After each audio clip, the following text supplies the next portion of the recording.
বাড়ির খাটের ওপর থেকে পাওয়া গেল তান্ত্রিকের গলা কাটা মরদেহ। ২২ মে ঝিনাইদহ মহেশপুর উপজেলার বেলে মাঠে ঘটে এই হত্যাকাণ্ডের ঘটনা।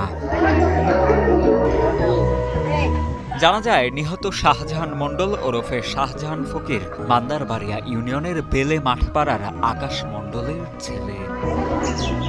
স্থানীয়দের ভাষ্য, হত্যাকাণ্ডের শিকার শাহজাহান মণ্ডল ওরফে শাহজাহান ফকির ছিলেন ফকির আল চিশতি নিজামীর অনুসারী। মঙ্গলবার সন্ধ্যায় শাহজাহানের সাথে দেখা করতে আসেন তার পূর্ব পরিচিত দুই যুবক। এরপর অর্থ সংক্রান্ত বিরোধের জেরে শাহজাহানের স্ত্রীকে পাশের রুমে আটকে রেখে তাকে হত্যা করে পালিয়ে যায় তারা। এরপর গ্রাম জুড়ে জানাজানি হলে সরকারি জরুরি সেবা 999-এর মাধ্যমে পুলিশকে অবগত করলে ঘটনাস্থলে গিয়ে শাহজাহান ফকিরের শয়নঘর থেকে তার গলা কাটা মরদেহ উদ্ধার করে পুলিশ। ভিতরের সাথে তেমন কারো শত্রুতা নেই, চারটে মেয়ে না ছেলে নেই, সাংসারিক কোনো ঝঞ্ঝাট ঝামেলাও নেই। তিনি ইনার মতো ঝঞ্ঝাট ঝামেলা পছন্দ করে না। কারা মারছে কিভাবে মারছে এটা আমরা বলতে পারবো না। আমরা সকাল 11টার সময় ওনার স্ত্রীকে পাশের ঘরে আটকে রেখে ইনাকে মারছে, পরে উনি ঘরের পাল্লা খুলে বের হয়ে তখন আমরা খবর পাচ্ছি যে ইনাকে মারা হয়েছে। আমার আব্বার খুন কে থেকে আমরা কিছু জানি না। আমরা শ্বশুর বাড়ি ছিলাম, শুনেছি আমার মা বলছে আমার ঘরের মধ্যে পূজা থেকে দুজন লোক এসে জবাই করে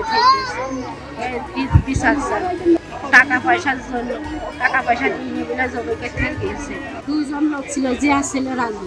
এ বিষয়ে ঝিনাইদহ জেলা অতিরিক্ত পুলিশ সুপার ইমরান জাকারিয়া জানান, ময়নাতদন্তের জন্য শাহজাহান ফকিরের মরদেহ ইতোমধ্যে মর্গে পাঠানো হয়েছে।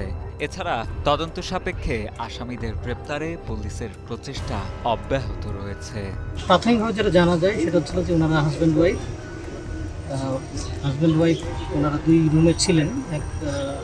এই রুমে উনি ছিলেন, আর দুইটা রুমই জানেন আপনার, এই ঘরে দুইটা রুম। প্রতিদিন সকালবেলা ওনার ওয়াইফকে উনি ডাকেন, বাট আজকে না ডাকার কারণে ওনার ওয়াইফ উঠেছেন, উঠে দেখে যে বাইরে থেকে দরজা বন্ধ আছে। তখন উনি জানালা দিয়ে, আপনারা দেখছেন যে জানালা খোলা আছে, জানালা দিয়ে আপনারা বের হয়ে আসেন। বের হয়ে এসে উনি দেখেন যে তার এই অবস্থা। এখন আমাদের তদন্ত চলমান আছে, তাকে আমরা জিজ্ঞাসাবাদ করছি।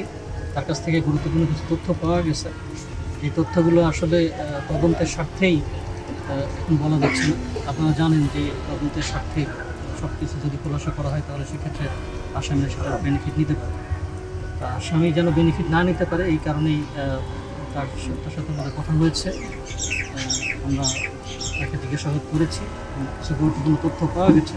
এই সূত্র ধরে এই ক্লু দিয়ে আমরা আগাবো এবং এগিয়ে আপনাকে অতি শীঘ্রই খুব ভালো একটা পজিটিভ একটা রেজাল্ট আমরা দিতে পারবো। এবং এটার সাথে জড়িত কারা কারা আছে সেটা আমরা